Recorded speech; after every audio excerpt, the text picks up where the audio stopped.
மருமகளை கவனிக்க முடியல, பேரம்பேத்தில கவனிக்க முடியல, அந்த ஒரு இது மனோஜ் இழப்பு இதெல்லாம் ஒட்டுமொத்தமாக சேர்ந்து அந்த மனிதனை போட்டு அடிச்சு காலி பண்ணி. பாரதிராஜா பற்றி சார் பேசுகிறது நிறைய விஷயங்கள் இருக்குது சார். பட் தமிழ் திரையில் ஒத்த தலைகளை திருப்பி போட்டவர். தமிழ் திரையும் இல்லை, உலக திரையரங்கம் இருக்கும் வரை பாரதிராஜாங்கிற பேர் தங்கத்தால் பொறிக்கப்பட வேண்டிய விஷயம். பொறிக்கப்பட்டிருக்கு தான் நினைக்கிறேன் நான். பட் மிக சிறந்த ஒரு இயக்குனர், பல பல படைப்புகளை உருவாக்குனவர். ஸோ அந்த இயக்குனர் இடையில சமீபத்தில் டக்குன்னு உடல்நிலை பாதிக்கப்பட்டு கடைசி காலத்தில் நிறைய கேரக்டர்ஸ் நிறையா பண்ணிகிட்டு இருந்தாங்க. நிறைய பேர் ஹீரோக்களோட நிறையா பண்ணிகிட்டு இருந்தாங்க. பட்டு அவருடைய இந்த அளவுக்கு இப்போ காரணம் எடுத்துட்டோம்னா அவருடைய பையன் மனோஜுடைய மிகப்பெரிய ஒரு இழப்பு தான் காரணம். ஏன்னா மனோஜ் மேலே ஒரு தனி அன்பு வச்சுருந்தார். அந்த அன்புக்கு ஒரு அளவே கிடையாது. அதற்காக பொண்ணு மேலே இல்லைன்னு கேட்டாதீங்க. ஜனனி அவர்கள் மேலே நல்லா இருந்து ஒரு பொண்ணுனாலே நம்ம வேண்டிய சில விஷயங்கள் பண்ணி கொடுத்து கல்யாணம் பண்ணி கொடுத்துட்டாலே வேறு இடத்துக்கு போய் அங்கே இருக்கிறவர்கள். அப்படி தான் பொண்ணுக்கு என்னென்ன செய்யணுமோ எல்லாம் செஞ்சு சிறப்பாக பண்ணி இன்றைக்கி அவங்க மலேசியாவில் இருக்காங்க பொண்ணு. பட் மனோஜ் ஒரு ஷார்ட் பீரியடில் அவர் இறந்தது தெரியும். பட் ஷார்ட் பீரியடில் இறந்த ஒரு விஷயத்தை ஜீரணிச்சிக்க முடியல அவர்னால. பட் நம்ம ஒரு ஹீரோ வரணும்னு நினச்சவர் வர முடியலன்னா பெரிய இயக்குனராகி பல ஹீரோக்களை உருவாக்குனார். சரி, நம்ம வர முடியலையே, பையனை ஒரு பெரிய ஹீரோ ஆக்கணும்னு சொல்லி முயற்சி பண்ணார். அந்த முயற்சியும் அவருக்கு தோல்வியில் தான் அடைஞ்சிது. மனோஜும் சரி இனிமேல் ஹீரோவாக பண்ண முடியல, சரி நம்ம அப்பா மாதிரி ஒரு இயக்குனராக வரலாம். ஏன்னா மணிரத்னத்தில் அசிஸ்டண்டாக சேர்த்து விட்டார் பாரதிராஜா. மணிரத்னம் அசிஸ்டண்டாக ஒர்க் பண்ணுவார். ஸோ நிறைய எக்ஸ்பீரியன்ஸ் இருக்குது. அப்பா ஒரு பெரிய இயக்குனர், சரி இப்போ நம்மளால தான் ஹீரோ டைரக்டராக பண்ணலாம் அப்படின்ட்டு ஒரு வாய்ப்பு வரும்போது தான் சுசீந்திரன் மூலமாக ஒரு வாய்ப்பு வருது. மார்கழி திங்கள் ஒரு படம் பண்ணுறாரு. அது போய்கிட்டே இருக்கும்போது சுசீந்திரனுக்கு ஏதோ ஒரு நெருடல், ஒரு பணம் பரட்டலாம் அவருனால ஒரு பீரியடுக்கு அப்புறம் முடியலைங்கும் போது மனோஜ் சரி படத்தை முடித்து எப்படியா நம்ம ரிலீஸ் பண்ணுறோம், நமக்கு ஒரு பேர் கிடைக்குன்னு சொல்லி அவர் நிறைய கடன் வாங்கி வீட்டில் அம்மா கிட்ட வாங்கி நிறைய ஜுவல்ஸ் எல்லாம் வாங்கி நிறைய பல லட்சங்கள்லாம் இன்றைக்கி பல கோடிகள்னு வச்சிங்களேன் பரட்டி இரட்டி படம் பண்ணி முடித்து பண்ணார். அந்த படமும் பெரிய அளவில் போகலை, நிறைய நஷ்டம் ஆகுது. இப்போ பாரதிராஜா அவர்களுக்கு மிகப்பெரிய ஒரு வருத்தமாக வருது. நம்ம சொல்கிறது எதுவுமே கேட்காம இப்போ தேவையில்லாமல் போய் பல லட்சங்கள் கடனாளியாகி நகையெல்லாம் விற்று அதை பண்ணி இதை பண்ணி பையன் பண்ணிகிட்டே இருக்கான்னு சொல்லி அந்த ஒரு வருத்தம் அவருக்கு இருந்துகிட்டே இருந்தது. இது ஒரு பக்கம் பாரதிராஜாவுக்கு மனவேதனை ரொம்ப அதிகமாக இருக்குது. மனோஜ் ஒரு பக்கம் பெரிய அளவில் வர முடியலன்னு சொல்லி அதாவது நான் என்ன சொல்கிறேன்னா, மனம் பெரிய அளவில் வெற்றி பெற முடியல, செய்யலை, வெற்றிகள் கிடைக்கல அப்படின்னா அது அடுத்து முயற்சி பண்ணலாமே தவிர வேறு ஒரு ஹேபிட்டில் போய் லாக் ஆகிட்டு அதனுடைய வாழ்க்கையே போயிருங்கிறதுல எல்லாமே தெரிந்த விஷயம் மனோஜுக்கு தெரியும். பட் கடைசியில் அவரும் அந்த ஒரு ஆல்கஹால் மட்டத்தில் போய் லாக் ஆகிறாரு. அதுதான் அவருடைய இழப்புக்கு காரணம். பட் இதுக்கு முன்னாடி வீடியோ கூட பேசியிருப்பேன். பட் அதில் போய் பண்ணோம்னா எப்போவுமே இந்த ஈவினிங் மேலே சாப்பிட்றவங்க ஒரு எஸ்கேப் ஆகிக்குவாங்க. இந்த டேயில் டச் பண்ணாங்கன்னா ஸ்பாயில் ஆகிடும். மனோஜ் அதை தான் கையில் எடுத்தார். கடைசி அவர் வெளியே இல்லாமல் பகல்லையும் அவர் ஆள்கள் எடுக்க வேண்டிய சூழ்நிலை தள்ளப்பட்டார் அவர். பட் நல்ல ஒரு அது அருமையான ஒரு மனைவி, 2 பசங்கள்லாம் இருக்குது அவருக்கு, நல்ல குடும்பம். பட்டு அவங்க மனைவி எவ்வளோ சொல்லி கூட அவரால் கேட்க முடியல. அந்த ஒரு வெறுப்பு, வாழ்க்கையில் வந்த வெறுப்பு, ஜெயிக்க முடியலேங்கிற ஒரு ஆதங்கம், இந்த சினிமா நம்மளை ஒதுக்குது அப்படிங்கிற அந்த ஒரு ஆக்ரோஷம், இதெல்லாம் சேர்ந்து தான் மனோஜ் மிகப்பெரிய பகல்லையிலே ஒரு ஆள்கள் எடுக்க வேண்டிய சூழ்நிலை தள்ளப்பட்டார். அதனுடைய விளைவாக கிட்ட 2-3 தடவை ஹார்ட் அட்டாக் ஹாஸ்பிட்டல் அட்மிஷன் போட்டு தேறி வந்தார். பாரதிராஜா ரொம்ப நொடிஞ்சு நூலாக போய் மனோஜ் மேலேயே ஒரு கோவப்பட்டு கூட ஒரு கெஸ்ட் ஹவுஸ் ஓஎம்ஆர்லேயே ஈசிஆர்லேயே இருக்கும், அங்கே போய் அவர் தனிமையாகவே தங்கிட்டார் வேண்டான்னு சொல்லிட்டு. இதை கேள்விப்பட்ட மனோஜ் ஐயோ நம்மளால் அப்பாவுக்கு இப்படி ஒரு நிலைமை வருது, ஏன் நம்மளை பாதிக்கப்படணும்னு சொல்லி அவருக்கு வேண்டிய ஒரு தயாரிப்பாளர் இருக்காங்க, ரொம்ப நெருங்கிய தயாரிப்பாளர்.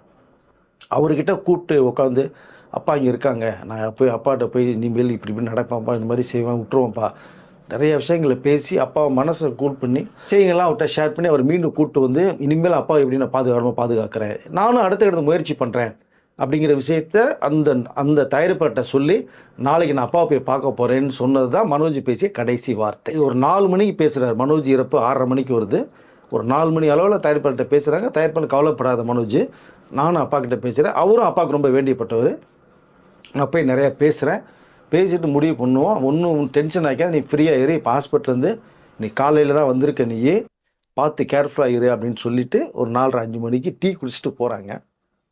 ஒரு 6:30 மணிக்கு மனோஜுடைய இறப்பு செய்தி கேட்டு தயாரிப்பாளே ஷாக் ஆகிறாங்க. எங்களுக்கு ஒரு 7 மணிக்கெலாம் தகவல் வந்துருச்சு. அதுதான் நான் உங்கள்கிட்டையும் ஷேர் பண்ணி நான் ஒரு வீடியோவும் பேசியிருக்கேன். இந்த செய்தி பாரதிராஜா கேட்டோன்னு அவரால் அதிர்வு தாங்க முடியல. அவர் டோட்டலாக ஒடிஞ்சு போயிருக்காரு. அந்த மனோஜுடைய இறப்பு கூட அவரால் நடக்கவே முடியல. அழுது முகம்லாம் வீங்கி போய் தூக்கிட்டு சேரில் உட்கார வச்சாங்க. மனோஜுடைய அந்த உடல் அருகேயே இவர் பாரதிராஜா உட்காந்து அழுதுகிட்டே இருந்தார். ஆறுதல் யாருன்னு சொல்லவே முடியல. சின்ன வயசில் நான் போக வேண்டிய வயசில் நான் இருக்கேன், அவன் போயிட்டானேன்னு சொல்லி ரொம்ப வருத்தப்பட்ட ஒரு விஷயம் நிறைய இருந்தது. சொத்துக்கள் எவ்வளோ இருந்து என்ன பண்ண முடியும் நம்ம? இது இந்த அன்பு விரும்பின பையன் இல்லைங்கிற அந்த ஒரு ஆதங்கம். அப்போ தான் இந்த தயாரிப்பாளர் பாரதியார்ட்ட சொல்கிறார், இப்படிலாம் மனோஜ் வந்து சொல்லி உங்களை மறுநாள் காலையில் வந்து கூப்பிட்டு வந்து பண்ணணும்னு நினச்சான்ப்பா. பட் அதுக்கு முன்னாடி எனக்கு ஈவினிங்கே போயிட்டான், என்னாலே ஜீரணிக்க முடியல. இன்னும் ஒரு ஆதங்கப்பட்டு வெடிச்சு சிதறி அழுதுது. ஏன்டா இப்படி பண்ண செஞ்சு அப்படின்னு அன்னைக்கு ஒடிஞ்சு உளுந்தவர் தான். இது வரைக்கும் அவனால் எந்திரிக்க முடியல. கிட்டத்தட்ட 1 வருடங்களுக்கு மேலே ஆயிடுச்சு. அப்படியே படங்கள் பண்ணுறதையும் விட்டுட்டார், பண்ண முடியல. உடல்நிலை ரொம்ப மோசமான கண்டிஷன் ஆச்சு. இல்லை, இன்னொரு தவறு என்னென்னா, இந்த கவலைகளை மறக்கிறதுக்கு அதாவது சொல்லக்கூடாது, ஆனால் சொல்லி தான் வேண்டிய சூழ்நிலை வருது. அவர் இருக்க வேண்டிய சூழ்நிலைக்கு தள்ளப்படுறார். எல்லாமே அந்த சூழ்நிலைக்கு போய் அதை உளுந்துடுறாங்க அப்படிங்கிற விஷயம். மிகப்பெரிய இயக்குனர், சகாப்தம், சாம்ராஜ்யம். பட் இன்னொரு வருத்தமும் அவருக்கு இருக்குது. என்னென்னா, மனோஜ் அவர்கள் தான் இல்லையே தவிர அவருடைய மனைவி, அவருடைய பசங்க, இவர் ரொம்ப கொஞ்சி விளையாடுற அந்த பேத்தி பேரங்கள் இருக்காங்க. அதை எப்படியாவது பாதுகாக்கணும்னா மனோஜ் தான் இல்லை, அவருடைய மனைவியாவது பத்திரமா பாதுகாத்து அவருடைய அந்த மருமகளையும் அவங்களுடைய பேரம்பத்திலையும் சிறப்பாக வைக்கணும்னு நினைச்சாரு. முடியல. அதுக்கும் நிறைய ப்ராப்ளம்ஸ் வருது. மனோஜ் இருக்கிற வரைக்குமே அவங்களுக்கு ஒரு மரியாதை இந்த மருமகளுக்கு இல்லைங்கும் போது பாரதிராஜா மட்டும்தான் அவங்க மேலே மரியாதை வச்சு அவங்களுக்கு ஏதாவது செய்யணும்னு ஆசைப்பட்டார். அதை கூட அவரால் பண்ண முடியல. சொத்துக்கள் ஏகப்பட்டது இருந்தும் அது நிறைய பிரச்சனைகள் வேறு உருவாது. நிறைய பிரச்சனைகள் உருவாகி மனோஜுக்கு சேர வேண்டிய சில பணம் இதெல்லாம் வந்து மருமகளுக்கு கொடுக்கலாம்னு நினைக்கும் போது கூட அங்கே நிறைய பேர் வந்து அங்கே முட்டுக்கட்டையாக இருந்தார்கள். அதுவும் போய் சரியாக சேர முடியல. அந்த வருத்தமும் பாரதிராஜுக்கு நிறையாவே இருந்தது. மருமகளை கவனிக்க முடியல, பேரம்பத்தில் கவனிக்க முடியல, அந்த ஒரு இது மனோஜ் இழப்பு இதெல்லாம் ஒட்டுமொத்தமாக சேர்ந்து அந்த மனிதனை போட்டு அடித்து காலி பண்ணிடுச்சு. நிலைமைகள் இப்படி இருக்க சில நேரங்கள் அந்த வயசாயிட்டாலே இந்த மெமரி பவருங்கிறது கொஞ்சம் குறையும். அவருக்கு வந்து திடீர்னு ஞாபகம் வரும்போது பேசுகிறாரு. சில விஷயங்களை சொன்னான்னா அவனுக்கு தெரியாது யாராவே அப்படின்லாம் இப்படிலாம் கேட்க ஆரம்பிச்சிட்டாரு. சில விஷயங்களில் டக்குன்னு அவர் யாருக்கு ஞாபகம் வருதோ அவர்களுக்கு ஃபோனை போட்டு பேசுகிறது, இப்படிலாம் சில விஷயங்கள் போய் ஒட்டுமொத்தமாக அவரை டோட்டலாக படுத்த படுக்கையாக அப்படி சூழ்நிலைக்கு தள்ளப்படுறாரு. இருந்து மீண்டும் ரெக்கவரி பண்ணி கூட்டு வரலான்னு சொல்லி கூட இடையில ஒரு பீரியடுக்கு அப்புறம் அவங்க பொண்ணு கூட ஜனனி அவர்கள் கூட அப்பாவை கூட்டு போய் மலேசியாவில் வச்சு ட்ரீட்மெண்ட் எடுத்து எல்லாம் பார்த்து கூட அவரெல்லாம் இருக்க முடியல. நான் மெட்ராஸ்க்கே போகிறேம்மா, நான் தேனிக்கே போகிறேன், பிரச்சனை இல்லை, நான் பார்த்துக்கிறேம்மா, நீங்கள் நல்லா இருந்தால் போகணும். ஜனனிக்கிட்ட அவர் எந்த மனமும் இல்லை, நீ குடும்பம் நல்லா இருந்தால் போதுன்னு விட்டு வராரு. மனோஜ் மட்டும்தான் அவருடைய டார்கெட். இல்லை இல்லை இல்லை பையன் போயிட்டாங்கிற ஒரு ஆசை, இது ஒரு என்ன சொன்ன ஒரு ஆதங்கம் அப்படிங்கிறது எல்லாமே இருக்குது. ஒன்றும் பிரச்சனை இல்லை. ஆனாலும் அவர்கிட்ட பணம் இல்லாதது மிகப்பெரிய ஒரு ஏக்கம். இதன் மூலமாக நெருங்கிய நண்பர்கள்ட்டெல்லாம் ஃபோனை போட்டு ஞாபகம் வரும்போது ஃபோனை போட்டு, டே எனக்கு ஒரு 5 லட்ச ரூபா அவன் எடுத்துகிட்டு வாடா, 10 லட்ச ரூபா அவன் எடுத்துகிட்டு வாடான்னு சொல்லி ஒரு நாளைக்கு போகிறவங்க தான். பட் அவருடைய இழப்பை ஜீரணிக்க முடியாமல் இருக்குது. பாரதிராஜ் உடல்நிலை சரியில்லாத போது அவருடைய ரசிகராக இருந்த ஒரு நபர், பாரதிராஜோடைய வெறித்தனமான ரசிகர், அவர் ஹாஸ்பிட்டல் ஆரம்பிக்கும் போதே உங்கள் பேர் தான் வைக்கணும்னு அப்படின்னு சொல்லும் போது, டே ஹாஸ்பிட்டல் ஆரம்பித்தா உங்கள் அப்பா பேர், அம்மா பேர், பொண்டாட்டி பிள்ளை பேர் வைக்காமல், இல்லை சாமி பேர் வைக்காமல் ஏன் பேரை போய் வைக்கிறீங்க அப்படின்னு சொன்ன ஒரு விஷயமும் இருக்குது. பட் இல்லை, எனக்கு ரொம்ப பிடிக்கும் பண்ணும்போது தான் டீனரில் பாரதிராஜ் ஹாஸ்பிட்டல்னு ஒன்று இருக்குது. அது அவருடைய ரசிகருடைய ஹாஸ்பிட்டல் தான். இப்போ நிறைய பேர் பாரதிராஜ் ஹாஸ்பிட்டல் நினச்சிட்டு இருக்காங்க. அது இல்லை, அப்படி ஒரு வெறித்தனமாக ஒரு ரசிகரையும் நம்ம பார்க்க முடியுது. அவர் கூப்பிட்டு வந்து தான் பாரதிராஜ் அவர்களை வந்து அந்த ஃபஸ்ட் எய்ட்லேருந்து எல்லாமே கொடுத்து பாதுகாப்பாக வச்சுட்டு ட்ரீட்மெண்ட் கொடுத்தாரு. ஸோ இந்த நிலைமையில் மேல் சிகிச்சை கொஞ்சம் தேவைப்படுது. அதன் விளைவாக சூளைமேலில் இருக்கிற ஒரு ஹாஸ்பிட்டலில் அங்கே சேர்க்கப்பட்டு ஐசியூவில் வைக்கப்பட்டு ஒரு ட்ரீட்மெண்ட் கொடுக்கப்பட்டுட்டு இருந்தது. பட் நான் என்ன ஒரே வார்த்தை என்ன சொல்கிறதுன்னு தெரியல. பாரதிராஜன்ற மிகப்பெரிய ஒரு இமயம். ரஜரை பற்றி நிறையா விஷயங்கள் பேசலாம் சார். பட் இதுக்கு மேலே நிறைய பேசுகிறதுக்கு எனக்கு என்னமோ மனசு இடம் கொடுக்கவில்லை. ரொம்ப வருத்தமாக இருக்குது. அவருடைய ஃபர்ஸ்ட் ஹாஃப் நல்லா இருந்தால் செகண்ட் ஹாஃப் சரியில்லை சார். ஃபர்ஸ்ட் ஹாஃப் வந்து ஒருத்தர் நல்லா இல்லைன்னா செகண்ட் ஹாஃப் நல்லா இருக்கும். ஃபர்ஸ்ட் ஹாஃப் பிரைட்டாக இருந்தால் செகண்ட் ஹாஃப் வந்து சுமாராக இருக்கும். பட் இவருக்கு வந்து ஃபர்ஸ்ட் ஹாஃப்ங்கிறது வந்து ரொம்ப சிரமம் தான் பட்டார் பிகினிங்கில். அப்புறம் இயக்குனராக வந்து தமிழ் இண்டஸ்ட்ரியை அழிக்க முடியாத ஒரு பேர் எடுத்துட்டாரு. இன்றைக்கும் அவர் சிறந்த படங்கள் பேசப்பட்டுகிட்டே இருக்கும். பட் அப்புறம் நிறைய வாய்ப்புகள், நிறைய ஹீரோக்களை உருவாக்குனார். மனோஜ் கிரியேஷன்ற பேரில் படங்கள் தயாரித்தார். ஜனனி ஆர்ட்ஸ் கிரியேஷன்ஸ்ன்ற பேரில் பொண்ணு பேர் நிறையா படங்கள் தயாரித்தார்.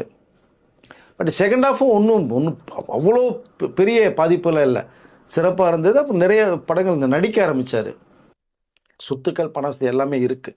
இருந்தாலும் அதை வயசாயிட்டாலே மனசுக்குள்ள ஒரு ஆதங்கம் ஓடிக்கிட்டே இருக்கும். ஏதோ ஒரு இழந்துட்டோம், இழப்புங்கிறது. அது ஒன்று பாரதிராஜுக்கு மனோஜ் மட்டும்தான் காரணம். அது மனோஜுக்கும் தெரியும், நம்ம இல்லைன்னா அப்பா இப்படி இருப்பார்னு.